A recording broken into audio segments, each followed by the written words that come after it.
আল্লাহ রাব্বুল আলামিন ডেকে বলেন, ওয়া ইয়ানতিকু আনিল হাওয়া ইন হুয়া ইল্লা ওয়াহিয়ুন ইউহা।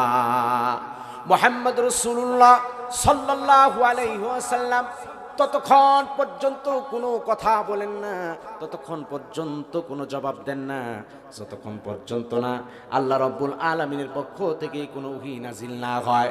এই জন্য তারা যখন তিনটা প্রশ্ন করলো, তারা জিজ্ঞাসা করলো, বলো ওই কাহাববাসীদের সম্পর্কে তোমার কোনো ধারণা আছে নাকি যারা আশ্রয় নিয়েছিল এমন যুবক দল, ওই যুবক দল সম্পর্কে কি ধারণা আছে?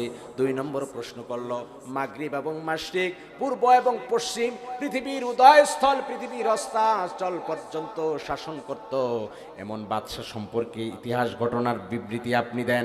এইভাবে 3 নম্বর প্রশ্ন করলো, রুহু সম্পর্কে কোনো জ্ঞান আছে নাকি? আমার ভাইয়েরা, বন্ধুরা আমার, 3টা প্রশ্ন পাওয়ার পরে মুহাম্মদ রাসূলুল্লাহ সাল্লাল্লাহু আলাইহি ওয়াসাল্লাম ওহীর জন্য অপেক্ষা করলেন। তিনি ডেকে বললেন, মনে মনে সিদ্ধান্ত নিলেন, এই জবাব তো আমি নিজের থেকে দেব না, আল্লাহ রাব্বুল আলামিনের পক্ষ থেকে শিখিয়ে দেওয়া যেই জবাব আসবে সেই জবাব দিয়েই আমি তাদের প্রশ্নের উত্তর দেব। আমার ভাইয়েরা, বন্ধুরা আমার, জনাবে মুহাম্মদ রাসূলুল্লাহ সাল্লাল্লাহু আলাইহি ওয়াসাল্লাম মক্কার কাফেরদেরকে বলল, এই 3টা প্রশ্ন করেছো ঠিক আছে, এই প্রশ্নগুলো সঠিক উত্তর আমি আগামী কাল তোমাদের জানিয়ে দেব। কোরআনুল কারীমের 18 নম্বর সূরা, সূরা আল কাহাফ। এই সূরা আল কাহাফ থেকে আপনাদের মাঝে সূরা আল কাহাফের 14 নং আয়াত কারিমা তিলাওয়াত করেছি। রাসূলুল্লাহ সাল্লাল্লাহু আলাইহি ওয়াসাল্লামের মুখনিসৃত অসংখ্য গণিত হাদিস থেকে হযরত আবু দারদা রাদিয়াল্লাহু তাআলা থেকে বর্ণিত একটি হাদিস আপনাদের মাঝে পাঠ করেছি। রাসূলুল্লাহ সাল্লাল্লাহু আলাইহি ওয়াসাল্লামের মুখনিসৃত এই হাদিস এবং আয়াতকে সামনে রেখে নির্ধারিত সময়ের মধ্যেই আমি আমার আলোচনা করবার চেষ্টা করব। আল্লাহ সুবহানাহু ওয়া তাআলা তৌফিক দান করুন, সকলে বলে আমিন। যতক্ষণ পর্যন্ত আলোচনা হবে সকলেই সবরের সাথে থাকবো তো ইনশাআল্লাহ? শেষ পর্যন্ত থাকবেন না ভাগবেন? 18 নম্বর সূরা, সূরা আল কাহাফ। সূরাটির নাম কি? আল কাহফ। এই কাহফুন শাব্দিক অর্থ হচ্ছে গুহা, গর্ত, পাহাড়ের গর্তকে কাহাফ বলা হয়। সূরা আল কাহাফ, এই সূরাটার নামই কাহাফ রাখা হয়ে গেল এই কারণে যে গুহাবাসী, গর্তে, পাহাড়ের গুহায় ঈমানদার মুমিন যুবক, 7 জন যুবক তারা আশ্রয় নিয়েছিল। এই কাহাফবাসীদের, আসহাবুল কাহাফ, কাহাফবাসীদের ঘটনা এই সূরার ভিতরে, এই সূরার শুরুতেই আল্লাহ সুবহানাহু তাআলা আলোকপাত করেছেন। এই জন্য এই সূরার নামটাই সূরা আল কাহফ রাখা হয়েছে। এই সূরার মধ্য দিয়ে আল্লাহ সুবহানাহু তাআলা মুমিন, মুমিনাত, মুমিন বান্দা বান্দীদের জন্য চমৎকার চমৎকার কিছু মেসেজ, চমৎকার চমৎকার কিছু শিক্ষা এই সূরার মাধ্যমে রেখে দিয়েছে। এই সূরাটা এমন একটা সূরা, এই সূরা নাজিলের বৈশিষ্ট্য সম্পর্কে হাদিসের বর্ণনা এসেছে যে যতগুলো সূরা কোরআনুল কারীমের সূরা, অন্যান্য সূরাগুলো নাজিল হয়েছে ভেঙে ভেঙে নাজিল হয়েছে, কখনো 1 আয়াত 2 আয়াত এভাবে ভেঙে ভেঙে নাজিল হয়েছে। কেবলমাত্র একটি সূরা, এই সূরা আল কাহাফের শুরু থেকে নিয়ে শেষ পর্যন্ত আল্লাহ সুবহানাহু তাআলা অত্যন্ত আল্লাহ রাব্বুল আলামিনের কাছে পছন্দনীয় এবং আমলযোগ্য একটি সূরা। এই সূরা, সূরা আল কাহাফটি আল্লাহ সুবহানাহু তাআলা রাসূলুল্লাহ সাল্লাল্লাহু আলাইহি ওয়াসাল্লামের উপর নাজিল করেছেন। এই 110টি আয়াত একেবারে একসাথে ভেঙে ভেঙে না, বরং একসাথে এক সূরা আল্লাহ রাব্বুল আলামিন নাজিল করে দিয়েছেন, বলে সুবহানাল্লাহ। আমার ভাইয়েরা, বন্ধুরা আমার, এই সূরার ফজিলত সম্পর্কে যদি আমরা আলোচনা করি, সূরার অনেকগুলো ফজিলত রয়েছে, অনেকগুলো ফজিলত হাদিসের ভেতরে বর্ণনা হয়েছে। সাহাবী হযরত আবু দারদা রাদিয়াল্লাহু তাআলা আনহু থেকে বর্ণনা, রাসূলুল্লাহ সাল্লাল্লাহু আলাইহি ওয়াসাল্লাম বলেন, কেউ যদি সূরা আল কাহাফ থেকে 3টা আয়াত যদি কেউ মুখস্থ করে, আল্লাহ রাব্বুল আলামিন তাকে দাজ্জালের ফিতনা থেকে হেফাজত করবে। আমার ভাইয়েরা, বন্ধুরা আমার, নাটোরের মুসলমানেরা, এ যুবক বন্ধুরা, এই সূরা আল কাহাফের মর্যাদা, ফজিলত, তাৎপর্য এত বেশি হয়ে গেল, আল্লাহ রাব্বুল আলামিন এই সূরার বরকত এত বেশি রেখে দিয়েছেন যদি কোনো ব্যক্তি সূরা আল কাহাফকে জুমার দিনে আদায় করি, এই জুমা থেকে নিয়ে বিগত জুমা পর্যন্ত যত গুনাহ হবে আল্লাহ রাব্বুল আলামিন গুনাহ খাতাগুলো মাফ করে দিবে। আমার ভাইরা বন্ধুরা আমার, রাসূলুল্লাহ সাল্লাল্লাহু আলাইহি ওয়াসাল্লামের এক সাহাবী এই সূরাটা রাত্রি বেলায় কোরআন কারীমের সূরা আল কাহাফ ধীরে ধীরে সুন্দর করে সুললিত কণ্ঠে তেলাওয়াত করতেছিলেন। পাশি আস্তা বলে তার বাহন, তার ঘোড়া কিবা উট লাফঝাপ করতেছিল। ওই সাহাবী এই দৃশ্যটা দেখে বাইরে বের হয়ে এলেন। একদিকে দেখলেন তার বাহনটা লাফালাফি করতেছি, আকাশের দিকে আবার তাকায় দেখলেন মেঘখণ্ডের মতো কি যেন তার বাড়ি বরাবর আলো মেঘখণ্ডের মতো চলে এসেছে আর আলো দিচ্ছে। আমার ভাইয়েরা বন্ধুরা আমার, এমন দৃশ্য দেখে ভীত সন্ত্রস্ত হয়ে গেলেন। রাসূলুল্লাহ সাল্লাল্লাহু আলাইহি ওয়াসাল্লামের কাছে সাহাবী এসে বললেন, ইয়া রাসূলুল্লাহ, ইয়া হাবিবাল্লাহ, গত রাতের এই ঘটনা। রাসূলুল্লাহ সাল্লাল্লাহু আলাইহি ওয়াসাল্লাম ডাক দিয়ে বলেন, ইয়া ফুলান ইকরা হাদা, হে আমার সাহাবী, কোরআন কারীমের যেই সূরা তুমি পাঠ করতেছিলে, যেই সূরা কাহাফটা তুমি পড়তেছিলে, এটা তুমি পড়তে থাকো, প্রতিনিয়ত এই সূরা কাহাফ পড়তে থাকো। আর তোমার বাড়ি বরাবর আকাশে যে চিহ্ন তুমি দেখেছো, এটা সাধারণ কিছু নয়, এটা হলো আল্লাহ রাব্বুল আলামিনের পক্ষ থেকে প্রেরিত সাকিনা বিশেষ রহমত। এটা হলো সাকিনা, প্রশান্তি। যতক্ষণ তুমি এটা পড়তে থাকবে আল্লাহ সুবহানাহু ওয়া তাআলা তোমার ঘরের ভিতরে শান্তির ফয়সালা করে দিবেন, বলি সুবহানাল্লাহ। আমার ভাইয়েরা বন্ধুরা আমার, সূরা আল কাহাফের রাসূলুল্লাহ সাল্লাল্লাহু আলাইহি ওয়াসাল্লাম বলেন, কেউ যদি সূরার শুরু থেকে 10টি আয়াত মুখস্থ করে কিংবা সূরার শেষ থেকে 10টি আয়াত মুখস্থ করে, আল্লাহ রাব্বুল আলামিন কিয়ামতের কঠিন মুসিবতের দিনে কঠিন মুসিবত থেকে হেফাজত করবেন। শুধু তাই নয়, আল্লাহ রাব্বুল আলামিন দাজ্জালের ফিতনা থেকে তাকে মুক্তি দান করে দিবেন। আমার ভাইয়েরা বন্ধুরা আমার, এই সূরা আল কাহাফ নাজিল কেন হলো? রাসূলুল্লাহ সাল্লাল্লাহু আলাইহি ওয়াসাল্লামকে মক্কার কাফেরেরা বিভিন্ন ভাবে যন্ত্রণা দেওয়া শুরু করলো। তারা কথায় কথায় রাসূলুল্লাহ সাল্লাল্লাহু আলাইহি ওয়াসাল্লামকে পাগল বলে যন্ত্রণা দিতে লাগলো। কখনো রাসূলুল্লাহ সাল্লাল্লাহু আলাইহি ওয়াসাল্লামকে শায়ের বলে, কবি বলে কষ্ট দিতে লাগলো। রাসূলুল্লাহ সাল্লাল্লাহু আলাইহি ওয়াসাল্লামকে কথায় কথায় যন্ত্রণা দিতে লাগলো।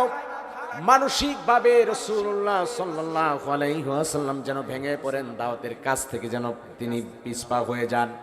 কাফেরেরা সব ধরনের বন্দোবস্ত তারা করলো। এক পর্যায়ে তারা সিদ্ধান্ত নিল, আব্দুল্লাহর ছেলে মুহাম্মদ সত্যি নবী নাকি মিথ্যা নবী যাচাই করা দরকার। তারা সিদ্ধান্ত নিল মক্কা থেকে তাদের পছন্দের দুইজন ব্যক্তিকে নির্বাচন করলো। উকবা ইবনে আবি মুআইদকে তারা ঠিক করলো, নাজার বিন হারিসকে তারা ঠিক করলো। এই দুইজন লোককে তারা মদিনায় পাঠিয়ে দিল। মদিনার ইহুদি যারা তাওরাত কিতাব পড়েছি, যারা আসমানি কিতাব পড়েছে, তাদের কাছে বুদ্ধি নিতে গেল। এই দুইজন নেতৃস্থানীয় দুইজন কাফের তারা মদিনার ইহুদিদের কাছে ডেকে বলে, তোমরা তো তাওরাত পড়েছো, তোমরা তো আসমানি কিতাব পড়েছো, তোমরা একটু বলো আব্দুল্লাহর ছেলে মুহাম্মদ আমাদের বাপ দাদার ধর্ম ছেড়ে দিয়া নতুন ধর্মের দাওয়াত দিতেছি, সে কি আসলেই নবী নাকি বানোয়াটি করে কোনো কথা বলে আমরা কি সিদ্ধান্ত নিব, তার ব্যাপারে কি আমরা ধারণা করতে পারি? আমার ভাইয়েরা বন্ধুরা আমার, ইহুদি পণ্ডিতেরা ডেকে বলে, তোমরা বাড়ি তোমাদের মক্কায় তোমরা ফেরত যাবে, কি আব্দুল্লাহর ছেলে মুহাম্মদকে 3টা প্রশ্ন করবে। যদি সেই 3টা প্রশ্নের উত্তর অনায়াসে দিতে পারে তাহলে সে সত্য নবী, আর যদি 3টা প্রশ্নের উত্তর সঠিকভাবে দিতে না পারে তাহলে জেনে নিবে মিথ্যা নবী। নাউজুবিল্লাহ। মক্কায় যাও, নাজার আর উকবা দুজনে তাদের কাছে জানতে চাইলো কি প্রশ্ন করব। তাহলে মদিনার ইহুদি পণ্ডিতেরা বলে দিল, আব্দুল্লাহর ছেলে মুহাম্মদের কাছে 3টা প্রশ্ন করবে। 1 নম্বর হলো তাকে জিজ্ঞাসা করবে কাহাফবাসী সম্পর্কে সে কোনো কিছু জানে কিনা। আসহাবুল কাহাফ, গুহায় বসবাসকারী, গর্তে আশ্রয় নিয়েছিল যারা, এই সকল যুবকদের সম্পর্কে তার কোনো জ্ঞান আছে কিনা, সে কোনো তথ্য দিতে পারে কিনা। এই একটা প্রশ্ন তাকে করবে। 2 নম্বর তাকে প্রশ্ন করবে মাশরিক এবং মাগরিব, পৃথিবীর পূর্ব এবং পশ্চিমে রাজত্ব করেছে এক বাদশা, সেই বাদশা সম্পর্কে তার ভিতরে কোনো এলেম আছে কিনা, সে এটা সম্পর্কে জ্ঞান দিতে পারে কিনা। যে গোটা রাজত্ব পূর্ব পশ্চিমের রাজত্ব করেছে বলতে সে পৃথিবীকেই শাসন করেছে, এই বাদশা সম্পর্কে সে জানে কিনা, যেখান থেকে সূর্য উদয় হতো, যেখানে সূর্য অস্ত যেত, এই পর্যন্ত তার রাজত্ব ছিল, সেই সম্পর্কে সে বলতে পারে কিনা। এই 2 নম্বর প্রশ্ন। 3 নম্বর প্রশ্ন করবে মানব দেহের ভিতরে যে শ্বাস নিঃশ্বাস নিয়ে আমরা মানুষ বেঁচে থাকে, যার মাধ্যমে সেটা রূহ, এই রূহ সম্পর্কে আব্দুল্লাহর ছেলে মুহাম্মদ তার কোনো ধারণা আছে কিনা, এই প্রশ্নটা করবে। এই 3টা প্রশ্ন তাকে গিয়ে করবে। 3টা প্রশ্নের উত্তর যদি ঠিক মতো দিতে পারে তাহলে মেনে নিবে সত্য নবী। নাজার বিন আরেস, উকবা ইবনে আবি মুইত, এই 3 জন তাদের কাছ থেকে এই 3টা প্রশ্ন নিয়ে মক্কা এলো, মক্কার লোকদেরকে আশ্বস্ত করলো তোমরা টেনশন করো না, আব্দুল্লাহ ছেলে মুহাম্মদ সত্য নবী না মিথ্যা নবী এটা যাচাই করার জন্য 3টা প্রশ্ন আমরা শিখে এসেছি। আব্দুল্লাহ ছেলে মুহাম্মদকে 3টা প্রশ্ন করব। তারা আয়োজন করলো, মুহাম্মদ রাসূলুল্লাহ সাল্লাল্লাহু আলাইহি ওয়াসাল্লামকে ডাকা হলো, ডেকে বলা হলো যে আপনার কাছে আমাদের 3টা বিষয় জানার আছে, এই 3টা বিষয়ের সঠিক উত্তর যদি আপনি দিতে পারেন, তাহলে আপনি না দিতে পারেন তাহলে আমরা আপনাকে মিথ্যা বলে মনে করব, বলি নাউজুবিল্লাহ। আমার ভাইয়েরা বন্ধুরা আমার, মুহাম্মদ রাসূলুল্লাহ সাল্লাল্লাহু আলাইহি ওয়াসাল্লাম মক্কার কাফেরদেরকে ডেকে বলে জলদি করে তোমাদের প্রশ্নগুলো তোমরা করো। নজর বিন হারিস আর উকবা ইবনে আবি মুইত দুজনে মিলে মদিনার পণ্ডিতদের পাদ্রীদের শিখিয়ে দেওয়া প্রশ্নগুলো মুহাম্মদ রাসূলুল্লাহ সাল্লাল্লাহু আলাইহি ওয়াসাল্লামের কাছে তুলে ধরল। রাসূলুল্লাহ সাল্লাল্লাহু আলাইহি ওয়াসাল্লাম তো কোনো কথার জবাব আল্লাহ রাব্বুল আলামিনের পক্ষ থেকে ওহী ছাড়া কোনো কথার জবাব দেন না। জিবরিল আমিনের পক্ষ থেকে কোনো বার্তা না আসা পর্যন্ত মুহাম্মদ রাসূলুল্লাহ কোনো কথার জবাব দেন না। আল্লাহ রাব্বুল আলামিন ডেকে বলেন ওয়ামা ইয়ানতিকু আনিল হাওয়া ইন হুয়া ইল্লা ওয়াহিয়ুন ইউহা। মুহাম্মদ রাসূলুল্লাহ সাল্লাল্লাহু আলাইহি ওয়াসাল্লাম ততক্ষণ পর্যন্ত কোনো কথা বলেন না, ততক্ষণ পর্যন্ত কোনো জবাব দেন না, যতক্ষণ পর্যন্ত না আল্লাহ রাব্বুল আলামিনের পক্ষ থেকে কোনো ওহী নাজিল না হয়। এই জন্য তারা যখন 3টা প্রশ্ন করলো, তারা জিজ্ঞাসা করলো বলো ওই কাহাববাসীদের সম্পর্কে তোমার কোনো ধারণা আছে নাকি, যারা আশ্রয় নিয়েছিল এমন যুবক দল, ওই যুবক দল সম্পর্কে কি ধারণা আছে। 2 নম্বর প্রশ্ন করলো মাগরিব এবং মাশরিক, পূর্ব এবং পশ্চিম, পৃথিবীর উদয়স্থল পৃথিবীর অস্তাচল পর্যন্ত শাসন করত এমন বাদশা সম্পর্কে ইতিহাস ঘটনার বিবৃতি আপনি দেন। এইভাবে 3 নম্বর প্রশ্ন করলো রূহ সম্পর্কে কোনো জ্ঞান আছে নাকি। আমার ভাইয়েরা বন্ধুরা আমার, 3টা প্রশ্ন পাওয়ার পরে মুহাম্মদ রাসূলুল্লাহ সাল্লাল্লাহু আলাইহি ওয়াসাল্লাম ওহীর জন্য অপেক্ষা করলেন। তিনি ডেকে বললেন, মনে মনে সিদ্ধান্ত নিলেন এই জবাব তো আমি নিজের থেকে দেব না, আল্লাহ রাব্বুল আলামিনের পক্ষ থেকে শিখিয়ে দেওয়া যেই জবাব আসবে সেই জবাব দিয়েই আমি তাদের প্রশ্নের উত্তর দেব। আমার ভাইয়েরা বন্ধুরা আমার, জনাবে মুহাম্মদ রাসূলুল্লাহ সাল্লাল্লাহু আলাইহি ওয়াসাল্লাম মক্কার কাফেরদেরকে বলল এই 3টা প্রশ্ন করেছো ঠিক আছে, এই প্রশ্নগুলো সঠিক উত্তর আমি আগামী কাল তোমাদের জানিয়ে দেব। সুবহানাল্লাহ। রাসূলুল্লাহ সাল্লাল্লাহু আলাইহি ওয়াসাল্লাম বললেন যে আগামীকাল এসো আমি বলবো, কিন্তু রাসূল সাল্লাল্লাহু আলাইহি ওয়াসাল্লাম আগামীকাল বললেন ঠিকই, কিন্তু ইনশাআল্লাহ বলতে ভুলে গেলেন। তিনি এই কথা বলতে মনে ছিল না যে আল্লাহ চাহেন তো আমি আগামীকাল এই উত্তর দিয়ে দিব। বলেন তো ভবিষ্যতের কোনো কাজ বলতে হলে কি বলতে হয়? ইনশাআল্লাহ। ইনশাআল্লাহ আমি আসবো, ইনশাআল্লাহ টাকাটা দিয়ে দেব, ইনশাআল্লাহ আমি দেখা করব। ভবিষ্যতের কোনো কাজ। আর অতীতের ভালো কাজের জন্য বলবো কি আলহামদুলিল্লাহ। কি বলবো? ভাই কেমন আছেন, কি উত্তর দিব কি আলহামদুলিল্লাহ। আমরা অনেকেই বলি কি ইনশাআল্লাহ ভালো আছে, কি বলি ইনশাআল্লাহ ভালো আছে। ইনশাআল্লাহ হচ্ছে ভবিষ্যতের, আপনি এখন ভালো আছেন এটা জানায় দেন যে আলহামদুলিল্লাহ আমি ভালো আছি। কি বলবো? রাসূলুল্লাহ সাল্লাল্লাহু আলাইহি ওয়াসাল্লাম ইনশাআল্লাহ বলতে ভুলে গেলেন। এটা আল্লাহ রাব্বুল আলামিন পছন্দ করলেন না। আল্লাহ সুবহানাহু ওয়া তাআলা রাসূলুল্লাহ সাল্লাল্লাহু আলাইহি ওয়াসাল্লামকে এই তিনটা প্রশ্নের উত্তর জানাবেন ঠিকই, কিন্তু ইনশাআল্লাহ যুক্ত না করার কারণে আল্লাহ রাব্বুল আলামিন রাসূলুল্লাহ সাল্লাল্লাহু আলাইহি ওয়াসাল্লামকে আরো সচেতন করার জন্য আল্লাহ সুবহানাহু ওয়া তাআলা সিদ্ধান্ত গ্রহণ করলেন, যেহেতু ইনশাআল্লাহ বলে নাই আমার হাবিব আমাকে সম্পৃক্ত করে কথা বলে নাই, এই জন্য ওহীটাকে বন্ধ করে দেব। একদিন দুই দিন না, এভাবে 2 সপ্তাহ 15 দিন পর্যন্ত আসমান থেকে ওহী নাজিল হওয়া বন্ধ হয়ে গেল। রাসূলুল্লাহ সাল্লাল্লাহু আলাইহি ওয়াসাল্লাম আরো বিচলিত হয়ে গেলেন, বেচৈন হয়ে গেলেন। আর ওই দিক দিয়ে তারা বলা বলি শুরু করলো যে আব্দুল্লাহ ছিলেন মোহাম্মদের কাছে ওহী আসা বন্ধ হয়ে গেছে।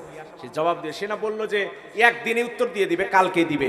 একদিন দুই দিন 15 দিন হয়ে গেল, এখন পর্যন্ত উত্তর দিচ্ছে না।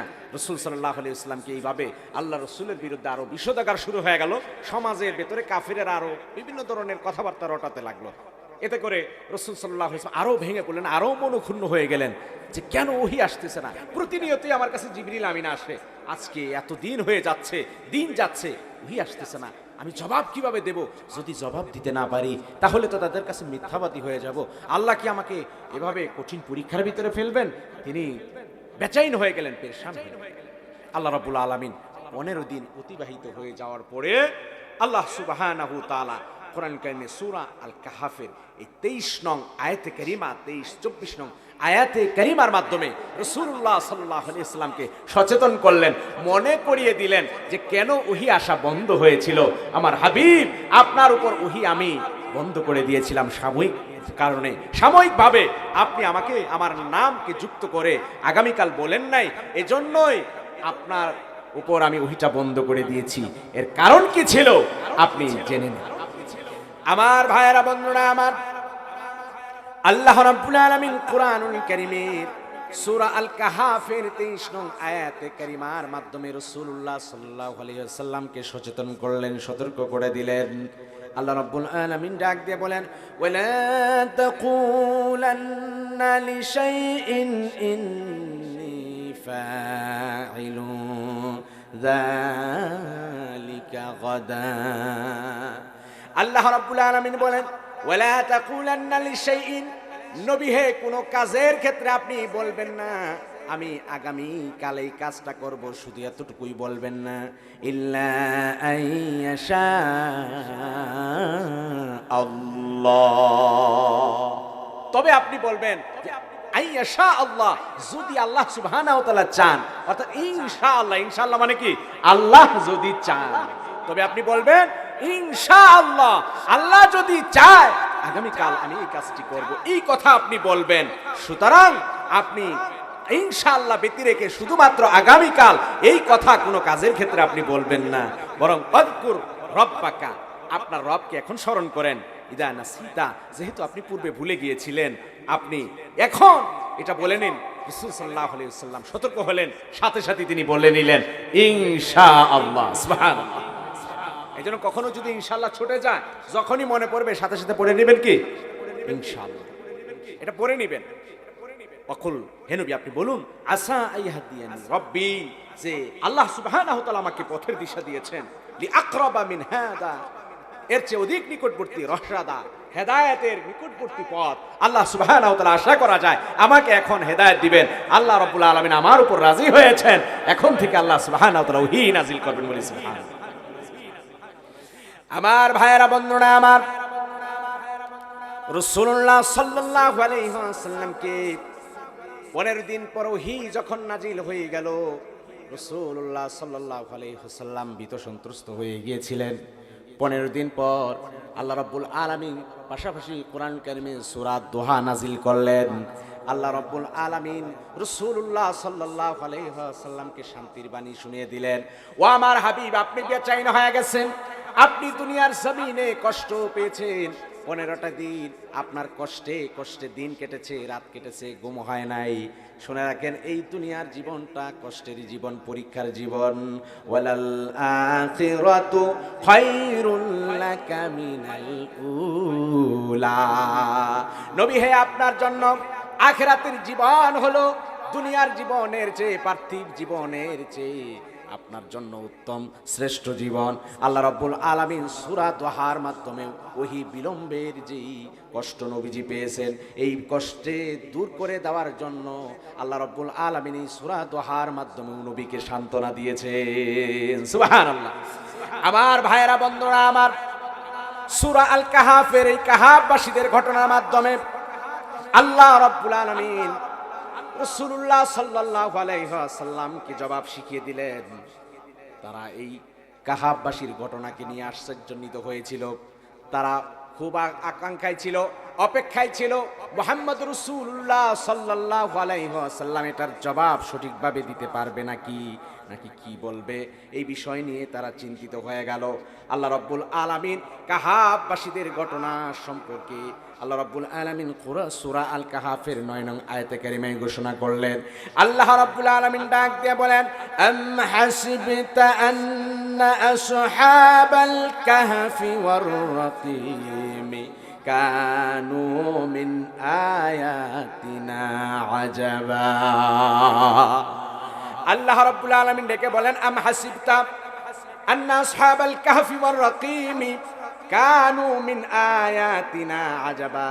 নবী হে, আপনি মনে করেছেন এই কাহাব এবং রকিম, এই কাহাব গুহাবাসী এবং গর্তের অবস্থানকারীদের ঘটনার ব্যাপারে, কানু মিন আয়াতিনা, আমার এই আয়াত, আমার এই নিদর্শন নিয়ে তারা আশ্চর্যান্বিত হয়েছে, আপনি মনে করেছেন আপনি, তারা আশ্চর্য হয়ে গেছে, আপনি এটা ভেবেছেন। অর্থাৎ তারা মনে করেছে আপনি জানেন না, আপনি সম্পর্কে কিছুই জানেন না।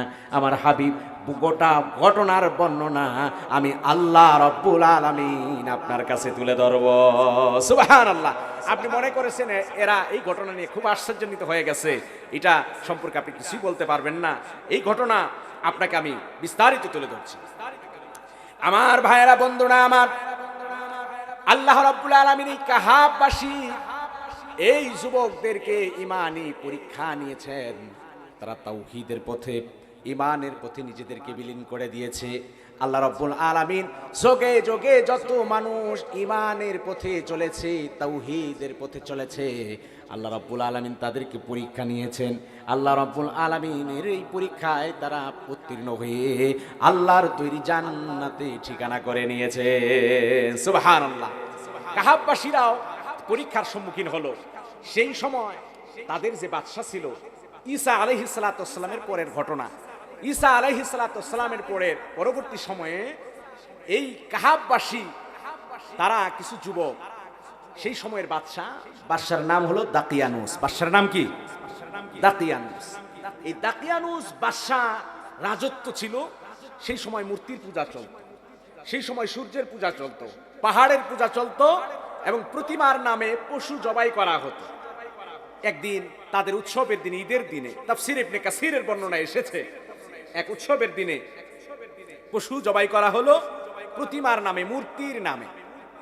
তো এক যুবক এই দৃশ্য দেখে মনে মনে স্থির করলো, এইভাবে প্রতিমার নামে যেই মূর্তির হাত আছে ধরতে পারে না, মুখ আছে খাইতে পারে না, পা আছে চলতেই পারে না, এই মূর্তির সামনে তারা পশু জবাই করছে, এটাকে তারা বরকতের কারণ মনে করছে।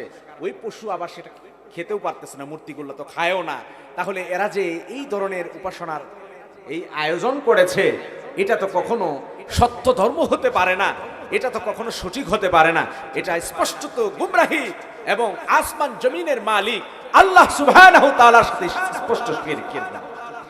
এভাবে ওই উৎসবে যাওয়া থেকে বিরত থাকলো, গাছের গোড়ায় বসে থাকলো। এক এক করে একজন দুইজন না, 7 জন যুবক, প্রত্যেকে কারোর সাথে কারো দেখা নাই, 7 জন যুবককে আল্লাহ সুবহানাহু ওয়া তাআলা ঈমানের জন্য কবুল করলেন, বলি সুবহানাল্লাহ। এই 7 জনের যার যার মতো পরিচয় ছিল না।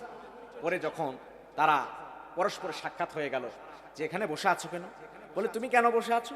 বলে এই উৎসব, এটা তো মানব রচিত, মানুষের বানানো উৎসব, যে প্রতিমার নামে, মূর্তির নামে পশু জবাই করা হচ্ছে।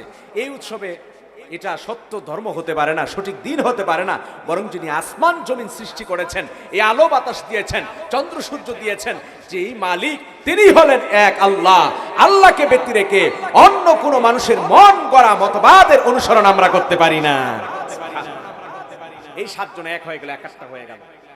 এই 7 জন যখন এই ঈদের এই উৎসবে যায় নাই, এই সংবাদ চলে গেল বাদশার কাছে। বাদশা তো তেলে বেগুনে জ্বলে উঠলো, এত বড় স্পর্ধা,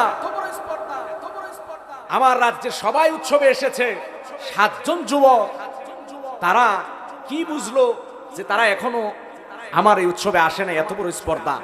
তাদেরকে ডাকো রাজমহলে। দাকিয়ানুসের ঘোষণা হয়ে গেল, 7 যুবককে ডাকা হলো, ডেকে তাদেরকে জিজ্ঞাসা করা হলো কারণ কি। তারা ইমানের ঘোষণা তারা দিয়ে দিল যে আমরা আপনার এই বানানো মতবাদ, আপনার এই বানানো ধর্মের অনুসরণ আমরা করতে পারি না, আমরা তো এক আল্লাহর গোলামি করতে চাই, এক আল্লাহর বশ্যতা মানতে চাই। সুবহানাল্লাহ। দাকিয়ানুস বলে, হাঁটুর সমান বয়স তোমাদের, তোমরা কি বুঝো, তোমরা কি বুঝো? তোমাদেরকে 3 দিন টাইম দেওয়া হলো, 3 দিনের সময় পাবে তোমরা, এই 3 দিনের মধ্যে শুধরাবে, 3 দিনের মধ্যে দাকিয়ানুসের ধর্মে ফিরে আসবে। তোমাদের হঠাৎ তোমাদের মস্তিষ্ক বিকৃত হয়ে গেছে, এই বিকৃত চিন্তা থেকে বেরিয়ে আসবে। 3 দিনের মধ্যে যদি ফেরত না আসো তাহলে তোমাদেরকে গ্রেফতার করা হবে, কঠিন থেকে কঠিন শাস্তি দেওয়া হবে। আমার ভাইরা বন্ধুরা আমার, আল্লাহ রাব্বুল আলামিন এই ইমানদার যুবকদের দিলের ভিতরে, অন্তরের ভিতরে ইমানের নূরকে চমকায় দিলেন। যুবকেরা সিদ্ধান্ত নিল 3 দিন পরেই সিদ্ধান্ত নেওয়া হবে।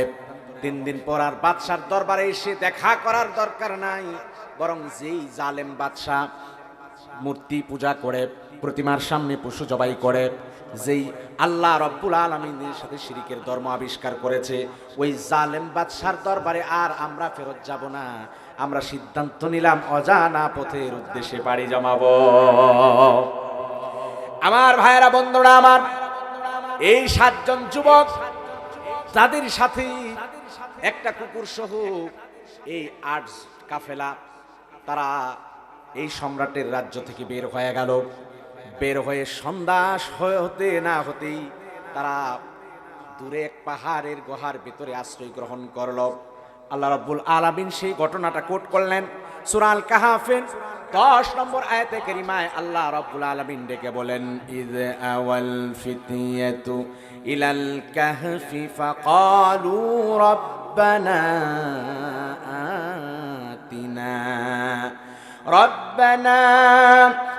آتنا من لدنك رحمة وهيئ لنا من أمرنا رشدا। আমার ভাইরা বন্ধুরা আমার, আল্লাহ রাব্বুল আলামিন বলেন, নবী হে, আপনি ওই সময়ের কথা স্মরণ করেন, ইদ আওয়াল ফিতিয়াতু, যখন এই যুবকেরা আশ্রয় গ্রহণ করলো পাহাড়ের গুহায়, ফাকালু, তারা ওই গুহায় আশ্রয় নিয়ে আল্লাহ রাব্বুল আলামিনের দরবারে হাত তুলে দোয়া করলো, ডাক দিয়ে বলে, রাব্বুল আলামিন আতিনা মিন লাদুনকা রাহমা, হে আল্লাহ, আপনি আপনার তরফ থেকে আমাদের উপর রহমত নাজিল করেন, আমাদের অন্তরের অশান্তি দূর করেন, আমাদের দিল থেকে ভয় দূর করে দেন, আমাদের অন্তরে ঈমানের নূর দান করেন। ওয়াহাইয়্যি লানা মিন আমরিনা রাশাদা, আয় আল্লাহ, আমাদের পরবর্তী গন্তব্যের বিষয়ে সঠিক হেদায়েত দান করেন। আমার ভাইয়েরা বন্ধুরা আমার, এইভাবে যুবক দল 7 জন যুবক মিলে বাদশার দরবার থেকে বের হয়ে পাহাড়ে আশ্রয় নিল। আল্লাহ রাব্বুল আলামিন আশ্রয় নেওয়া, ওই পাহাড়ে আশ্রয় নেওয়া যুবকদেরকে হেফাজত করার জিম্মাদারি স্বয়ং আল্লাহ রাব্বুল আলামিন নিয়ে নিলেন। এদিক দিয়ে বাদশা দাকিয়ানুসের রাজ্যে খবর হয়ে গেল, এই যুবকগুলোকে গ্রেফতার করা হোক। যুবকেরা কোথায়, তারা কোথায় আশ্রয় নিয়েছে, কোথায় পালিয়েছে, তন্ন তন্ন করে গোটা রাজ্য খোঁজা হলো। আল্লাহ সুবহানাহু ওয়া তাআলা এই যুবকদেরকে হেফাজত করেছেন, তারা সেই গুহায় আশ্রয় নিয়েছে। আল্লাহ রাব্বুল আলামিন তাদেরকে, তারা যখন পাহাড়ের গুহায় আশ্রয় নিয়েছিল, আল্লাহ সুবহানাহু ওয়া তাআলা কুদরতিভাবে ওই গুহার দরজাটাকে বন্ধ করে দিয়েছে। দাকিয়ানুস বাদশার সৈনিকেরা তন্ন তন্ন করে খুঁজেছে, পাহাড়ের কাছেও গিয়েছে। আল্লাহ রাব্বুল আলামিনের প্রেমে মাতোয়ারা এই তাওহীদি যুবকদেরকে তারা দেখতে পায় নাই। আল্লাহ সুবহানাহু ওয়া তাআলা তাদেরকে হেফাজত করেছে। আল্লাহ রাব্বুল আলামিন তাদের ঈমানকে পছন্দ করলেন। আমার ভাইরা, সেখানে তারা আশ্রয় নিয়েছিল। শুধু তাই নয়, এরা যখন ওই বাদশার কাছে গিয়েছিল, বাদশার কাছে স্পষ্ট ঘোষণা তারা দিয়েছিল, যে কথাগুলো সামনের আয়াতে 14 নং আয়াতে আল্লাহ সুবহানাহু ওয়া তাআলা কোট করেছে। আমার ভাইয়েরা বন্ধুরা আমার, বাদশাহ যেদিন তাদেরকে ডেকেছিল, দ্ব্যর্থহীন কণ্ঠে তাদেরকে তারা বাদশার সামনে ঈমানের ঘোষণা দিয়েছে। আল্লাহ রাব্বুল আলামিন বলেন, ওয়ারাবাতনা আলা কুলুবিহিম ইয কামু। আল্লাহ রাব্বুল আলামিন বলেন, যখন এই যুবকেরা দাকিয়ানুস বাদশার সামনে দাঁড়ালো, আল্লাহ বলেন রাবাতনা আলা কুলুবিহিম ইয কামু, যখন তারা দাঁড়িয়ে গেল তাদের অন্তরে আমি অন্তরটাকে মজবুত করে দিলাম, মনোবলকে বৃদ্ধি করে দিলাম। ফাকালু, তারা ডেকে বলল, রব্বুনা রব্বুস সামাওয়াতি ওয়াল আরদ, আমাদের রব দাকিয়ানুস তুমি আমাদের রব হতে পারো না, আমাদের রব হলেন তিনি যিনি আসমান এবং জমিনের মালিক। সুবহানাল্লাহ। বলেন আমাদের রব কে? আরে জবান খুলে বলেন হায়াতের মালিক কে? আর জোরে বলেন মউতের মালিক কে? আল্লাহ আমার রব, এ রবি আমার সব, দমে দমে তনু মনে তারি অনুভব, দমে দমে তনু মনে তারি অনুভব। তোমার দুনিয়াতে আমি যেদিকে তাকাই, অথই নিয়ামতে ডুবে আছে সবাই। তোমার দুনিয়াতে আমি যেদিকে তাকাই, অথই নিয়ামতে ডুবে আছে সবাই। পাখ পাখালির গানে শুনি তাসবিহ কলরব, শুনি তাসবিহ কলরব। আল্লাহ আমার রব, এই রবি আমার সব, আল্লাহ আমার রব, এই রবি আমার সব। আমাদের রব কে? আর জোরে বলেন হায়াতের মালিক কে? আমার ভাইয়েরা বন্ধুরা আমার, বাদশা দাকিয়ানুসের সামনে যুবকেরা ডেকে বলল, আমাদের রব হলেন তিনি যিনি আসমান জমিনের রব। লান নাদউ মিন দুনিহি ইলাহান লাকাদ কুলনা ইযান শাতাতা। যদি আমরা আল্লাহ রাব্বুল আলামিনকে বাদ দিয়া অন্য কোনো ইলাকে ডাকি, যদি কোনো গায়রুল্লাহকে ডাকি, তাহলে আমরা মস্ত বড় অন্যায় করে ফেললাম, অপরাধ করে ফেললাম। আমরা কোশ্চিনকালেও আল্লাহ রাব্বুল আলামিনকে বাদ দিয়ে অন্য কাউকে রব হিসেবে মানতে পারি না। কেবলমাত্র মালিক আল্লাহ রাব্বুল আলামিনের গোলামি আমরা করতে চাই। সুবহানাল্লাহ। এই কথা বলে ঘোষণা দিয়ে এসেছে, তারপর থেকে তো বাদশা আরো রাগান্বিত হয়েছে। সর্বশেষ তারা আর খুঁজেও পেল না। এই যুবকগুলো পাহাড়ের গুহায় আশ্রয় নিল। আল্লাহ রাব্বুল আলামিন বলেন, তারা পাহাড়ের গুহায় আশ্রয় নেওয়ার পরে আল্লাহ সুবহানাহু ওয়া তাআলা ডেকে বলছেন, ফাদরাবনা আলা আযানিহিম ফিল কাহফি সিনিনা আদাদা। ফাদরাবনা আলা আযানিহিম ফিল কাহফি, আমি ওই গুহায় থাকা অবস্থায় যুবকদের কানের উপর এটি দিলাম, দিয়ে দিলাম, ঘুম দিয়ে দিলাম, সিনিনা আদাদা। আমি তাদেরকে নির্দিষ্ট বছর, দীর্ঘ সময় আমি তাদেরকে ওই গুহার ভিতরে আমি ঘুম পাড়িয়ে দিলাম। বলি সুবহানাল্লাহ। আযানিহিম অর্থাৎ তাদের কানে পর্দা দিয়ে দিলাম। কারণ মানুষ যখন ঘুমায় যায়, ঘুমাইলে প্রথম কি হয়? চোখটা বন্ধ হয়। প্রথম কি হয়? চোখ বন্ধ হয়ে যায়। ঘুম আসছে, প্রথমে কি হয়ে যায়? চোখটা বন্ধ হয়। এরপরে কিন্তু কান খোলা থাকে, কান খোলা থাকে, একটু একটু কথা শুনতে পারে। গভীর ঘুম যখন হয় যায়, কানটাও কি হয়ে যায়? বন্ধ হয়ে যায়, কানের পর্দা বন্ধ হয়ে যায়। ঘুম আসলে শুরুতে কি বন্ধ হয়? চোখ বন্ধ হয়। প্রথমে কি হয়? তারপরে কানের শ্রবণ শক্তিটা বন্ধ হয়ে যায়। আবার ঘুম থেকে ওঠার সময় উল্টাটা হয়। ঘুম থেকে ওঠার সময় কানের পর্দাটা আগে উন্মোচিত হয়। আল্লাহ শ্রবণ শক্তিটাকে আগে জাগ্রত করে দেন। চোখ বন্ধই থাকে। পাশ থেকে ডাকে শুরু হয়, আব্দুর রহিম, আব্দুর রহিম, আব্দুর রহিম। এভাবে কি ডাকা শুরু করে যখন কানের ভিতরে আগে আওয়াজ, আগে কি যায়? কানে আওয়াজ যায়। এরপরে কিন্তু আওয়াজটা যখন ভালোভাবে যখন বাড়ি খায়, তখন আস্তে আস্তে কি চোখ খুলে লাফ দিয়ে দাঁড়ায় যায়। তো ঘুমাইতে গেলে প্রথমে চোখটা বন্ধ হয়, এরপরে কানের শ্রবণ শক্তিটা বন্ধ হয়ে যায়। আর ঘুম থেকে ওঠার ক্ষেত্রে কি হয়? আগে কান সজাগ হয়, এরপরে চোখ খুলে যায়। আল্লাহ রাব্বুল আলামিন বললেন, আমি তাদের ঘুম দিয়ে দিলাম। এখানে এই কথা বলার দ্বারা উদ্দেশ্য শুধু চোখ বন্ধ করি নাই, গভীর ঘুমে আমি তাদেরকে নিমগ্ন করে রাখলাম। বলি সুবহানাল্লাহ। তারা সেখানে ঘুমায় গেল, দীর্ঘ ঘুম। সেখানে তারা এমন ভাবে থাকতেছে, অবস্থান করতেছে। আল্লাহ সুবহানাহু ওয়া তাআলা তাদেরকে এই ঘুম পাড়ায় দিলেন। শুধু ঘুমাচ্ছে তা নয়, আল্লাহ রাব্বুল আলামিন সামনের আয়াতে কারিমায় রাসূলুল্লাহ সাল্লাল্লাহু আলাইহি ওয়াসাল্লামকে আরো বিস্তারিত বর্ণনা আল্লাহ সুবহানাহু ওয়া তাআলা তাদের জন্য দিয়ে দিচ্ছেন। আমার ভাইয়েরা, বন্ধুরা আমার, আল্লাহ রাব্বুল আলামিন ডেকে বলেন, ওয়া তারাশ শামসা ইযা তালাআত তাযাওয়ারু আন কাহফিহিম যাতাল ইয়ামিন। আল্লাহ রাব্বুল আলামিন বলেন, নবী হ্যাঁ, আপনি যদি তাদের দৃশ্য দেখতেন, সেখানে আমি তাদেরকে ঘুম পাড়িয়ে দিয়েছি। আর ওই গুহার মুখটা দক্ষিণ দিকে কিংবা উত্তর দিকে ছিল।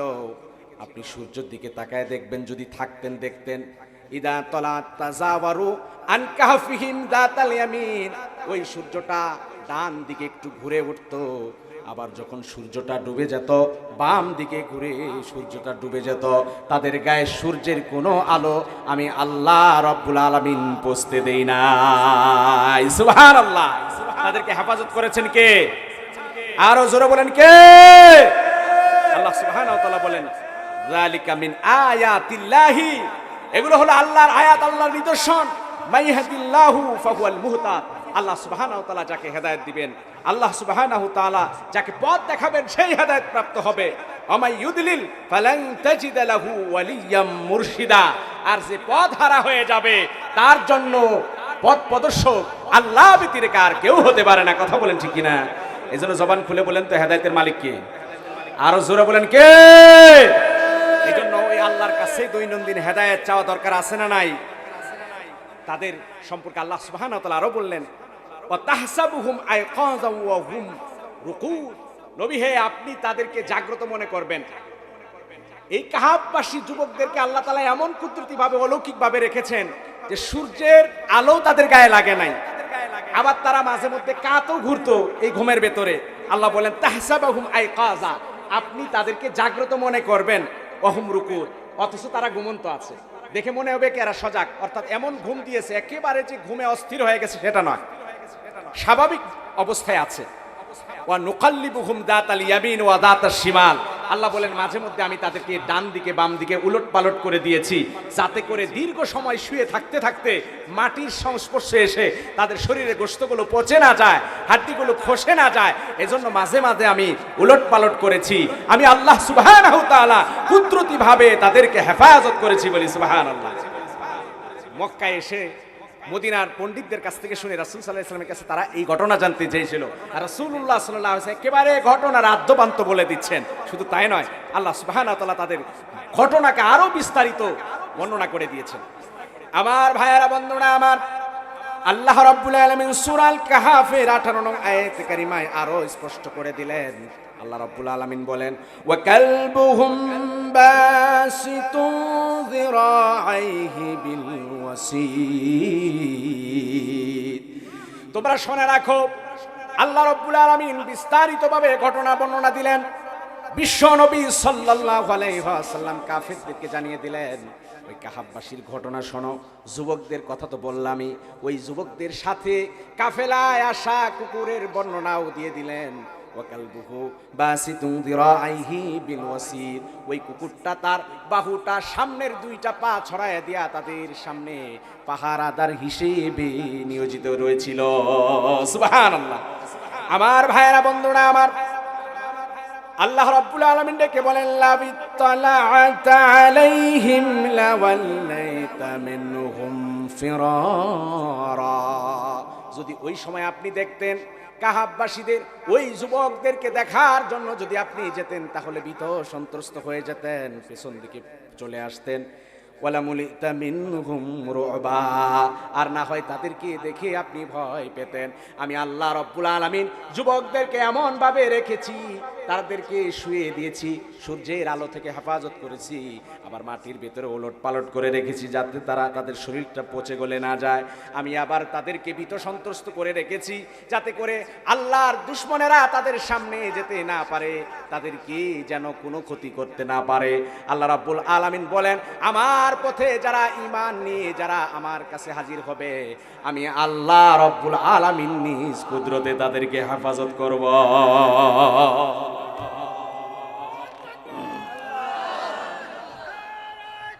আমার ভাইরা, রাসূলুল্লাহ সাল্লাল্লাহু আলাইহি ওয়াসাল্লাম তাদেরকে রাসূলুল্লাহ সাল্লাল্লাহু আলাইহি ওয়াসাল্লাম এই ঘটনাগুলো শোনালেন। এই ঘটনাগুলো শুনে তারা আশ্চর্যান্বিত হয়ে গেল যে শুধু কাহাববাসীদের ঘটনা জানেন তা নয়, বরং তাদের সাথে সংখ্যায় কতজন ছিল এবং তাদের সাথে পাহারাদার হিসেবে যে কুকুরটা ছিল সেই বর্ণনাও দিয়ে দিল। এই নবী কোনো মিথ্যা নবী হতে পারে না, এই নবী সত্য নবী, বলি সুবহানাল্লাহ।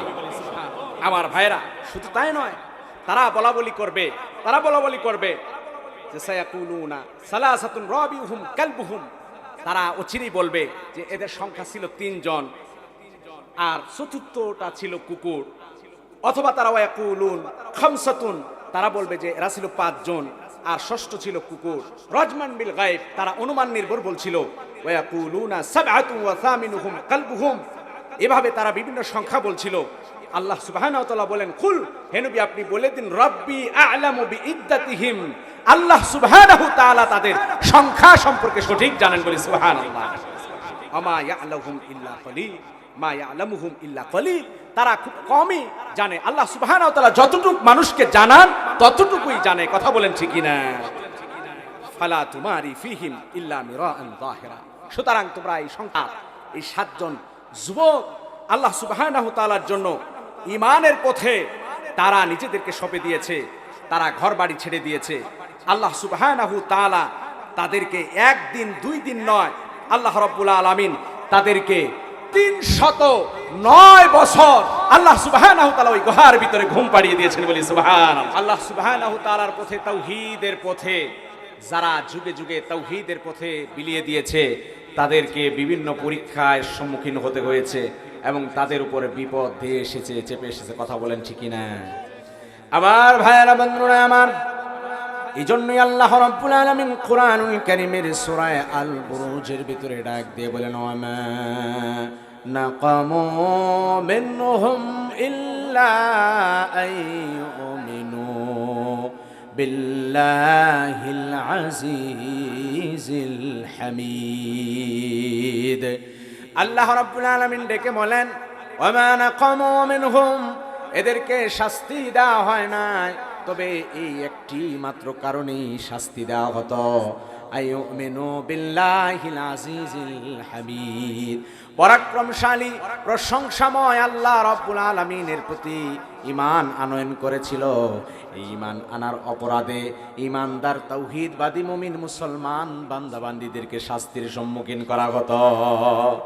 আমার ভাইয়েরা, বন্ধুরা আমার, এই জন্য কাহাববাসী ওই 7 যুবক যখন কাহফের ভিতরে পাহাড়ের গুহায় আশ্রয় নিল, আল্লাহ রাব্বুল আলামিন তাদেরকে হেফাজত করলেন। সূর্যের আলো থেকে আল্লাহ রাব্বুল আলামিন তাদেরকে হেফাজত করলেন। শুধু তাই নয়, তারা যেন তাদের শরীরটা যেন মাটির সাথে লেগে পচে গলে না যায়, এজন্য আল্লাহ রাব্বুল আলামিন তাদেরকে কুদরতিভাবে বুলট পালট করলেন ঘুমের ভেতরে। আমার ভাইয়েরা, বন্ধুরা আমার, তারা সেখানে কতদিন অবস্থান করলো? আল্লাহ রাব্বুল আলামিন বলেন কোরআন কারীমে সূরা আল কাহাফের 25 নং আয়াতে কারীমায় আল্লাহ রাব্বুল আলামিন তাদের ঘুমের মেয়াদকাল সম্পর্কে আলোচনা করলেন। আল্লাহ রাব্বুল আলামিন ডাক দিয়ে বলেন, ওয়ালাবিসু ফি কাহফিহিম 300 সিনিনা ওয়াজদাদু 9। আল্লাহ রাব্বুল আলামিন বলেন, ওয়ালাবিসু ফি কাহফিহিম 300 সিনিন, তারা সেই পাহাড়ের গুহায় 300 বছর তারা সেখানে ঘুমের ভিতরে কাটিয়ে দিল। ওয়াজদাদু 9, শুধু তাই নয়, আরো 9 বছর বৃদ্ধি হলো। আল্লাহ রাব্বুল আলামিন তাদেরকে এক ঘুমে 1 দিন 2 দিন 309 বছর পর্যন্ত তাদেরকে ঘুম পাড়ায়া দিলেন। আমার ভাইয়েরা, বন্ধুরা আমার, 309 বছর পরে যখন ঘুম ভেঙে গেল, এই 309 বছরের ব্যবধানে কত রাজা গেল এলো। এই সময় যখন তাদের, ওই সময় রোমক রাজা ছিল, রোমের রাজা, তাদের ভিতর থেকে একদল ছিল আল্লাহ রাব্বুল আলামিনের প্রতি বিশ্বাস করত, তাওহীদের প্রতি বিশ্বাস আনয়ন করত, আবার কেউ কেউ সেই সময় মূর্তির পূজা করত। আমার ভাইয়েরা, বন্ধুরা আমার, তারা এইভাবে ঘুম থেকে উঠে গেল। ঘুম থেকে উঠার পরে তাদের অবস্থা এমন হয়ে গেল আল্লাহ রাব্বুল আলামিন তাদের এই ঘুম থেকে ওঠার পরে তাদের পরস্পরের কথোপকথনটাও তুলে ধরলেন। কোরআন কারিমে সূরা আল কাহফের 19 নং আয়াতে কারিমায় আল্লাহ রাব্বুল আলামিন বিস্তারিতভাবে আলোচনা করলেন। আল্লাহ রাব্বুল আলামিন ঘোষণা করলেন, ওয়া কাযালিকা বা'আসনাহুম লিয়াতাসাআলু বাইনাহুম। আল্লাহ রাব্বুল আলামিন বলেন, আমি এমনি ভাবে আমার কুদরত দ্বারা তাদেরকে ঘুম থেকে উঠালাম, লিয়াতাসাআলু, যাতে তারা পরস্পরে একে অপরকে জিজ্ঞাসা করতে পারে, কথোপকথন করতে পারে। ক্বালা কাইলুম মিনহুম কাম লাবিসতুম, তাদের ভেতর থেকে একজন বলে উঠল, কাম লাবিসতুম, আয় আমরা কয়দিন এখানে অবস্থান করলাম? ক্বালু লাবিসনা ইয়াওমান আও বা'দা ইয়াওম, আমরা একদিন অথবা তার চেয়ে কিছুদিন এখানে অবস্থান করেছি। আমার ভাইয়েরা, বন্ধুরা আমার, তারা বুঝতেই পারে নাই কিভাবে 309 বছর গুহার ভেতরে অতিবাহিত হয়ে গেছে। তারা টের পায় নাই, বুঝতে পারে নাই। আল্লাহ রাব্বুল আলামিন কুদরতি ভাবে তাদেরকে সেখানে ঘুম পাড়িয়ে দিয়েছেন। ক্বালু রাব্বুকুম আ'লামু বিমা লাবিসতুম ফাবআসু আহাদাকুম বিওয়ারিতিকুম হাযিহি ইলাল মাদিনা। আমার ভাইয়েরা, বন্ধুরা আমার, এই 7 যুবকের ঘুম ভেঙে গেল। 309 বছর পার হয়ে গেছে। তারা মনে করেছে মাত্র একদিন তারা ঘুমিয়েছি। ঘুম ভেঙে যাওয়ার পরে তারা তাদের কাছে থাকা তাদের একজনকে তারা পরস্পরে বলতে লাগলো, ফাবাসু আহাদাকুম বিওয়ারিকুম হাদিহি ইলাল মাদিনা, এই যে আমাদের কাছে থাকা কিছু মুদ্রা, এই মুদ্রাগুলো নিয়ে একজনকে বাজারে পাঠাও। ফালিয়ানজুর আইয়ুহা আজকা তাআমা, সে যেন বাজারে দেখে ভালো খাবার কি আছে, ওই ভালো খাবার যেন আমাদের জন্য কিনে নিয়ে আসে। সুবহানাল্লাহ। ঘুম থেকে উঠে এরা বলে যে একজনকে এই মুদ্রাগুলো দিয়া পাঠাও, কারণ 309 বছর ঘুমাইছে, ক্ষুধা তো কম লাগে নাই। আমার ভাইয়েরা, ঘুম থেকে ওঠার পরে খাবারের প্রয়োজন পড়েছে। এইবার বলতেছে এই মুদ্রাগুলো নিয়ে যাও, 309 বছরের আগের পয়সা, সেই পয়সা নিয়ে যাও। ফালিয়ানজুর আইয়ুহা আজকা, তারা তো জানে না যেটা 309 বছর আগে, তারা টেরই পায় নাই। সে যেন দেখে ভালো খাবার বাজারে কি আছে। ফালিয়াতিকুম বিরিজকিম মিন, অতঃপর তারা যেন রিজিকের বন্দোবস্ত করে। ওয়ালিয়াতালাত্তাফ, এবং যেন তারা চৌকান্ন থাকে, সূক্ষ্ম দৃষ্টি রাখে। ওয়ালা ইউশইরান্না বিকুম আহাদা, তারা বলে যে খবরদার দাকিয়ানুস বাদশা যেন টের না পায়, বুঝতে না পারে। এখন বলেন 309 বছর পরে দাকিয়ানুস বাদশা আছে? তার তো গোষ্ঠী নাই, তার তো কোনো নাম নিশানাই নাই, যেন টের না পায়। তারা বলল, দেখেন কতটা তারা নিশ্চিত হয়ে গেছে যে আমরা একদিন বা 1.5 দিন এখানে ছিলাম। তারা 309 বছরের কথা তারা টেরই পায় নাই। তারা বলে, ইন্নাহুম ইয়াযহারু আলাইকুম, যদি দাকিয়ানুস বাদশা তোমাদের সম্পর্কে জেনে যায়, ইয়ারজুমুকুম, পাথর নিক্ষেপ করবে, আও ইয়াইদুকুম ফি মিল্লাতিহিম, অথবা জবরদস্তি করে তাদের ধর্মে নিয়ে যাবে। ওয়ালান তুফলিহু ইদান আবাদা, তখন তো তোমরা সফল কাম হতে পারবে না। সুতরাং খুব চুপে চাপে বাজারে যাও, বাজার থেকে কিছু নিয়ে আসো। এরপরে তারা বাজারে গেলেন। বাজারে যাওয়ার পরে 309 বছর পরে যে বাচ্চা আসছে, এমন সময় চলতেছে তারা আল্লাহকে বিশ্বাস করে কিন্তু কিয়ামতকে বিশ্বাস করে না। কিয়ামত নিয়ে তাদের ভিতরে দোয়াশা, তারা পরকাল যে হতে পারে, পরকালে যে আল্লাহ আবার পুনর্জীবিত করবে, এই বিশ্বাস নিয়ে তাদের ভিতরে দোয়াশা, সন্দিহান। তারা কেউ এটা সম্পর্কে স্পষ্ট না, এমন একটা যুগ চলতেছিল। আর সেই সময় 309 বছর পরে আল্লাহ তাআলা এই যুবকদেরকে ঘুম থেকে জাগিয়ে দিলেন। তারা বাজারে গেল, ওই পয়সা নিয়ে যখন দোকানদারকে দিল, দেখা মাত্রই দোকানদার আশ্চর্যান্বিত হয়ে গেল যে এই পয়সা, এটা তো অচল পয়সা, এটা তো 309 বছর আগে, এবং সেখানে দাকিয়ানুস বাদশার ছবি সেখানে খোদাই করা। তখন তারা পরস্পরে বলা বলি করতে লাগলো। তারা সন্দেহ করে নিল যে এই যুবক বোধহয় গুপ্ত ভান্ডারের কোনো সন্ধান পেয়েছে, এই ভান্ডার থেকে মনে হয় পয়সাগুলো নিয়ে আসছে, তাকে অ্যারেস্ট করা হোক। তাকে বলা হলো এই কথা, বলে যে না, আমরা কোনো গুপ্ত ভান্ডার পাই নাই, আমরা তো এটাই ব্যবহার করেছি, আমি তো এটাই করেছি, গতকাল তো আমরা এটা দিয়ে বাজার ঘাট করতাম, কেনাকাটা করতাম, কেন এমন হচ্ছে? পরে তাদের ভিতরে অভিজ্ঞ একজনের কাছে নিয়ে যাওয়া হলো। সে এইটার তারিখ পরখ করে বুঝলো যে এই পয়সাটা আজকের পয়সা নয়, বরং 309 বছর আগের বাদশার পয়সা। সুবহানাল্লাহ। এরপর ওই সময়ের বাদশার কাছে এই সংবাদ দেওয়া হলো। তারা তাদের এই ঘটনাগুলো সবিস্তারে আলোচনা করতে লাগলো যে আমাদের বাদশা, আমরা তো এইভাবে পালিয়ে আমরা অজানার পথে পাড়ি জমিয়েছিলাম। তখন তাদের কাছে পরিষ্কার হয়ে গেল। বলে, আচ্ছা তোমার আর বাকি সঙ্গীরা কোথায়? বলে, আমার বাকি সঙ্গীরা গুহায় আশ্রয় নিচ্ছে, বলো চলো তাদের কাছে যাই। তাফসীর ইবনে কাসিরের বর্ণনায় দুটা বর্ণনা এসেছে।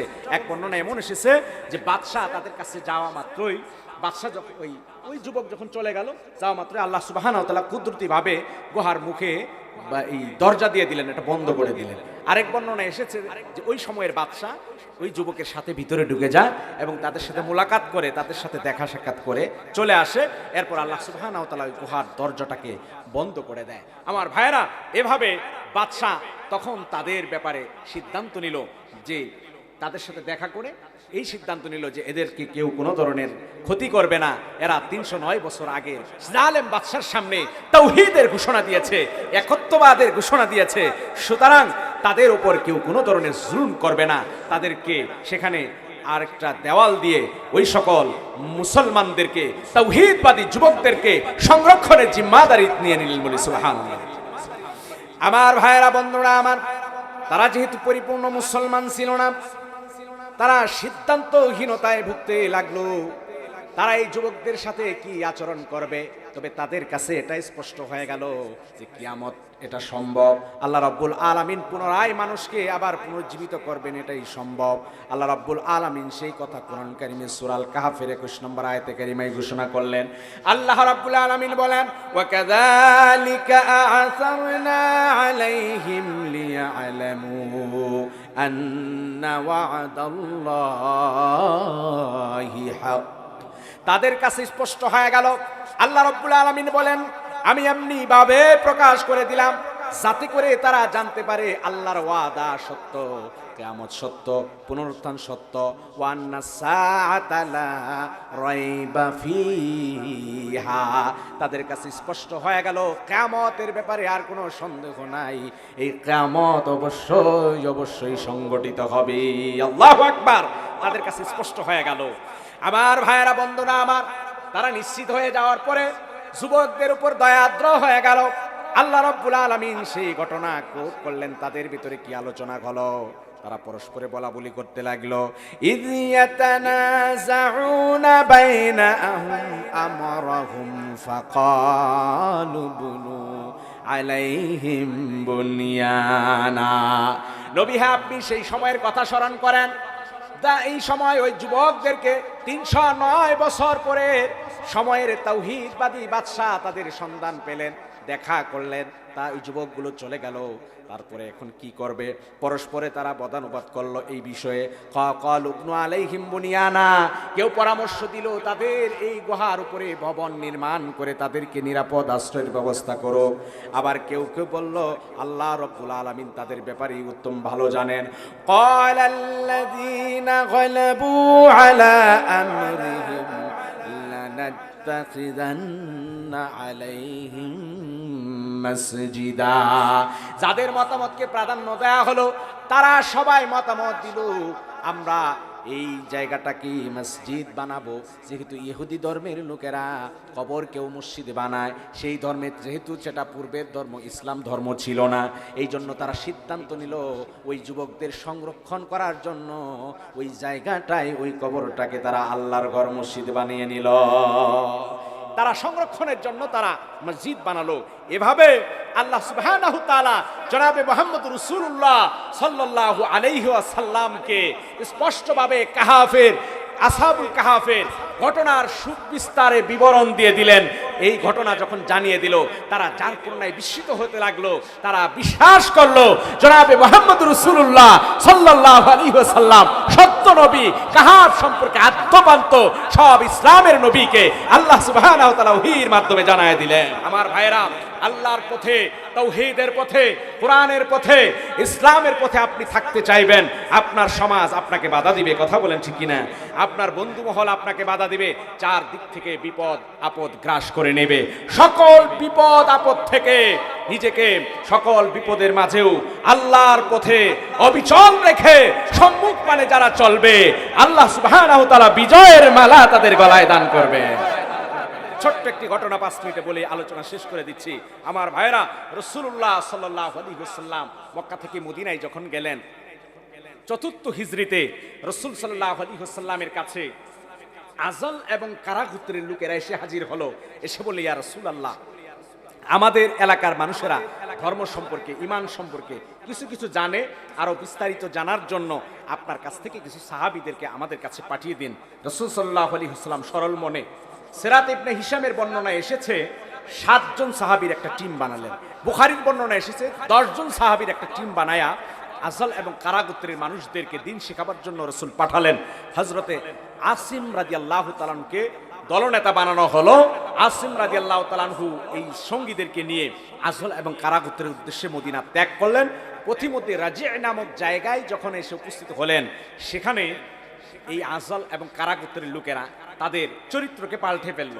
তারা তাদের ভিতরে থাকা ভিন্ন চিন্তা চক্রান্ত তারা শুরু করে দিল। তারা বনি লাহিয়ান গোত্রের লোকদেরকে সংবাদ দিল, যাও,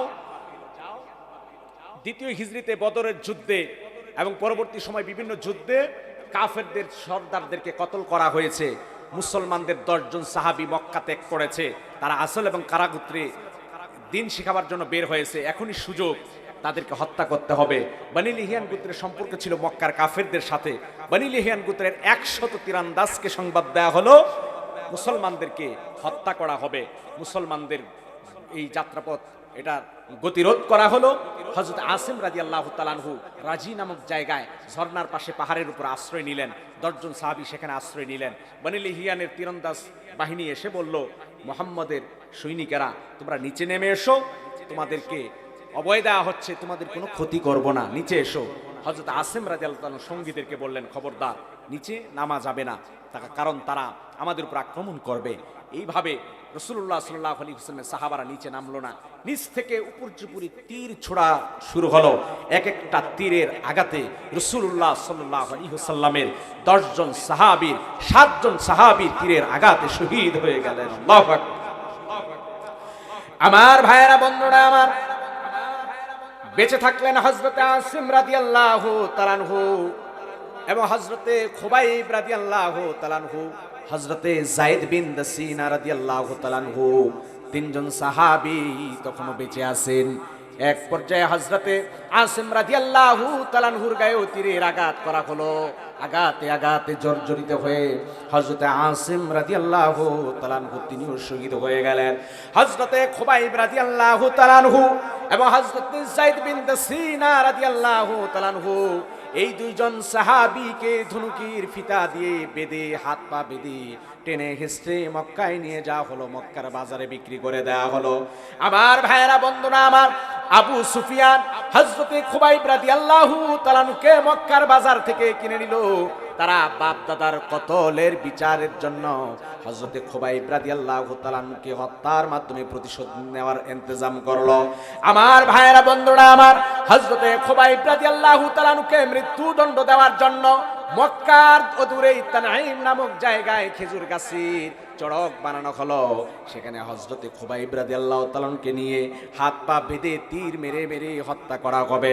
মক্কার ছোট ছোট বাচ্চাদের সংবাদ দেওয়া হলো, মক্কার নারী পুরুষেরা নবীজির সাহাবী হযরতে খুবাইব রাদিয়াল্লাহু তাআলা আনহুর এই হত্যার দৃশ্য দেখে উল্লাস করবে, আনন্দ করবে। বাপ দাদার কতল হওয়ার প্রতিশোধ নেওয়ার জন্য সব বন্দোবস্ত করা হলো। আমার ভাইয়েরা, বন্ধুরা আমার, হযরতে খুবাইব রাদিয়াল্লাহু তাআলা আনহুকে আবু সুফিয়ান ডাক দেয়া বলেন, রে খুবাইব, তোমার মৃত্যুদণ্ড কার্যকর করা হবে। এই মুহূর্তে জনমের মতো শেষ চাওয়া তোমার কি আমাদের কাছে বলতে পারো? আমার ভাইয়েরা, বন্ধুরা আমার, হযরত খুবাইব রাদিয়াল্লাহু তাআলা আনহু ডাক দেয়া বলেন, আল্লাহর দুশমনেরা, আমি তো তাওহীদের জন্য নিজেকে সঁপে দিয়েছি। আমি বাপ দাদার ধর্ম, তোমাদের ধর্ম মেনে নিতে পারতাম, ইসলাম ছেড়ে দিয়া মূর্তি পূজায় নিজেকে সঁপে দিতে পারতাম, মুহাম্মদ রাসূলুল্লাহর আদর্শ ছেড়ে দিতে পারতাম। আমি এখনো পর্যন্ত তাওহীদের পথে অটল অবিচল আছি। আমি মৃত্যুকে ভয় পাই না, বরং আমি শেষ চাওয়ার কি হতে পারে? আমি তো শহীদি তামান্না দিলের মধ্যে বসে রেখেছি। আমি শহীদ হওয়ার জন্য সদা প্রস্তুত আছি। তবে তার আগে যদি আমাকে একটু সুযোগ দাও, সময় দাও, তাহলে আমি আমার মালিক আল্লাহ রাব্বুল আলামিনের সাথে একটু সাক্ষাৎ করব। নামাজের মাধ্যমে আল্লাহর দিদার লাভ করে আল্লাহ রাব্বুল আলামিনের কাছে রুনা জারি করে বিদায় নিতে চাই। আমার ভাইয়েরা, বন্ধুরা আমার, হযরতে খুবাইব রাদিয়াল্লাহু তাআলা আনহুকে সুযোগ দেওয়া হলো। খুবাইব রাদিয়াল্লাহু তাআলা আনহু 2 রাকাত নামাজ আদায় করলেন। অতি সংক্ষেপে স্বাভাবিকভাবে নামাজ আদায় করে মক্কার কাফেরদেরকে ডেকে বলেন, কাফেরেরা তোমরা মনে করেছো খুবাইব মৃত্যুর ভয়ে নামাজ লম্বা করবে? না না না, খুবাইব মৃত্যুকে ভয় পায় না, মৃত্যুকে আলিঙ্গন করার জন্য খুবাইব সদা প্রস্তুত আছে। এই জন্য নামাজ খুবাইব লম্বা করে নাই, স্বাভাবিকভাবেই নামাজ আদায় করেছে। আমার ভাইরা বন্ধুরা আমার, হযরতে খুবাইব রাদিয়াল্লাহু তাআলা আনহু 2 রাকাত নামাজ আদায় করে আল্লাহ রাব্বুল আলামিনের কাছে 2 হাত তুলে দোয়া করলেন, রোনাজারি করলেন, কান্নাকাটি করলেন, ডাক দিয়ে বলেন, আল্লাহুম্মা হসিহিম আদাদা, আয় আল্লাহ আপনি গুনে গুনে রাখেন আমার সঙ্গী আমার সাহাবীদের সাথীদেরকে এই কাফেররা তীর মেরে মেরে হত্যা করেছে, মেরে ফেলেছে। রব্বুল আলামিন আপনি তাদেরকে গুনে গুনে রাখেন, কাল কিয়ামতের ময়দানে আপনি তাদেরকে বিচারের কাঠ গড়ায় দাঁড়া করাবেন। আয় আল্লাহ আপনি তাদেরকে বিচ্ছিন্ন ছিন্ন বিচ্ছিন্ন করে দিবেন। আমার ভাইয়েরা বন্ধুরা আমার, হযরতে খুবাইব রাদিয়াল্লাহু তাআলা আনহু রুনাজারি শেষ হয়ে গেল। খুবাইব রাদিয়াল্লাহু তাআলা আনহুকে হাত পা বেঁধে তানিম নামক জায়গায় টেনে গেছে নিয়ে যাওয়া হলো। খুবাইব রাদিয়াল্লাহু তাআলা আনহুকে চড়কের ভিতরে বেঁধে তীর মারার ইন্তজাম করা হলো।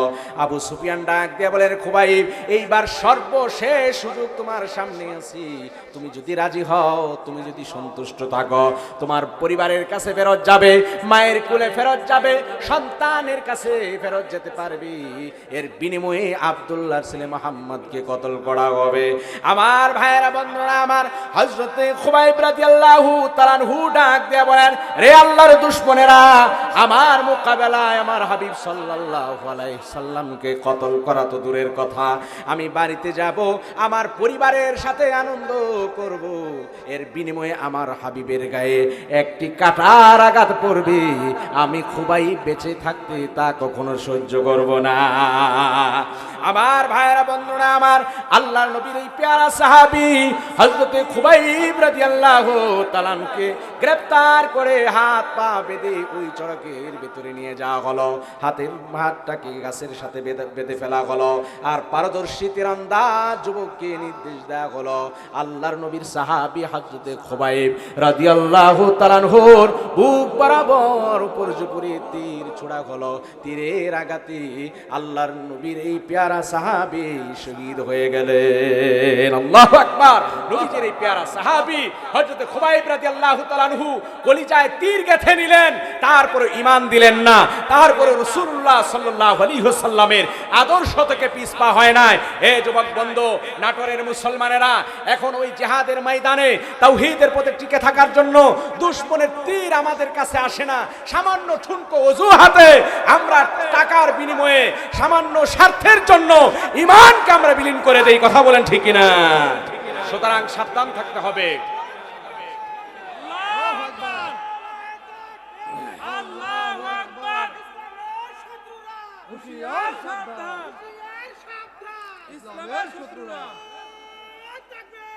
আমার ভাইরা, এই জন্য তাওহীদের পথে টিকে থাকতে হবে।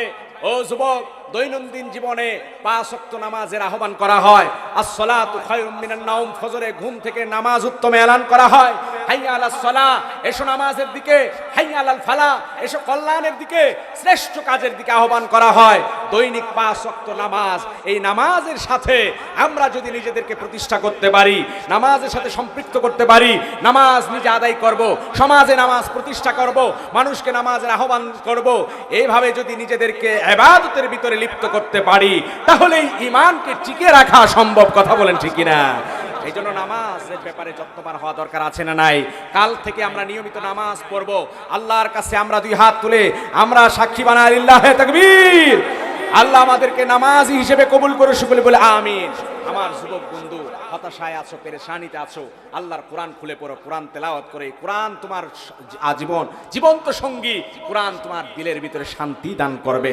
আমার মুরব্বী বাবাজিরা কোরআন পড়তে জানেন না, যেই বাচ্চা কোরআন পড়তে জানে তার কাছে বসে কোরআন তেলাওয়াত শুনেন।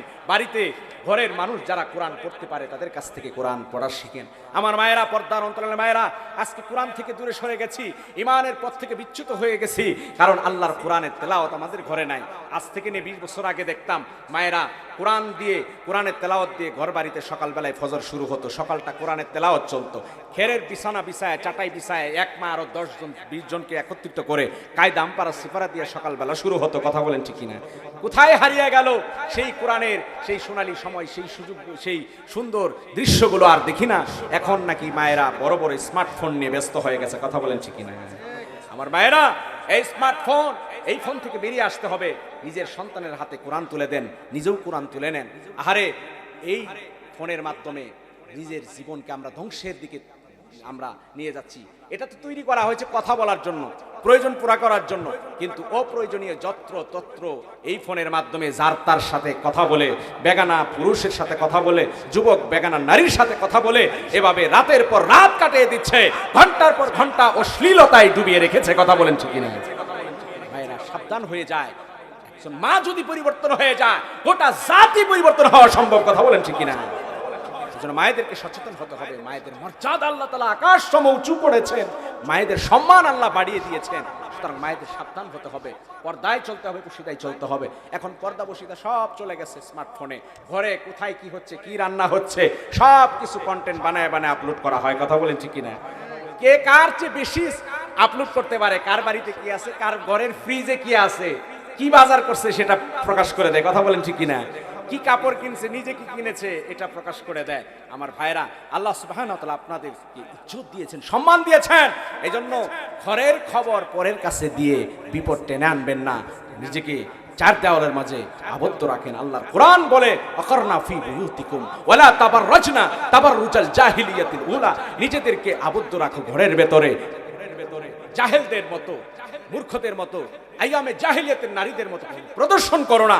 সুতরাং নারীদের সাবধান হতে হবে। আল্লাহ সুবহানাহু ওয়া তাআলা মায়েদের ইজ্জত সম্মান বাড়িয়ে দিয়েছেন। রাসূলুল্লাহ সাল্লাল্লাহু আলাইহি ওয়াসাল্লাম বলেন, আল মারআতু ইযা সাল্লাত খামসাহা, মেয়েরা যখন 5 ওয়াক্ত নামাজ ঠিকমতো আদায় করে, ওয়া সামাত শাহরাহা, রমজান মাসে রোজা রাখে, ওয়া আহসানাত ফারজাহা, লজ্জাস্থানের হেফাজত করে, সম্ভ্রমের হেফাজত করে, পরনারীর সামনে নিজের লজ্জা ভূষণ প্রকাশ করে না, শুধুমাত্র পরপুরুষের সামনে প্রকাশ করে না, শুধুমাত্র নিজের স্বামীর জন্যই সব সৌন্দর্য প্রকাশ করতে পারে। কথা বলেন ঠিক কিনা?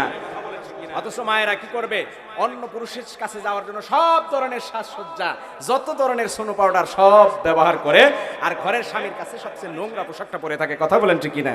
আলহামদুলিল্লাহ, অনেক মায়েরা আছে সচেতন, তারা অনেক সচেতন আছেন, কিন্তু অনেকেই ঘরের পুরুষের সামনে একেবারে নোংরা হয়ে থাকে। তার প্রতি নিজেকে আকৃষ্ট করার যত পদ্ধতি আছে সেগুলো গ্রহণ করে না, অথচ বাইরে যাওয়ার জন্য সেখানে খুব বেশভূষা ধারণ করে। এই জায়গা থেকে বেরিয়ে আসতে হবে। ঘরের স্বামীকে যদি আকৃষ্ট আপনি না করতে পারেন, এটা আপনার ব্যর্থতা, আপনার দুর্বলতা। কথা বলেন ঠিক কিনা?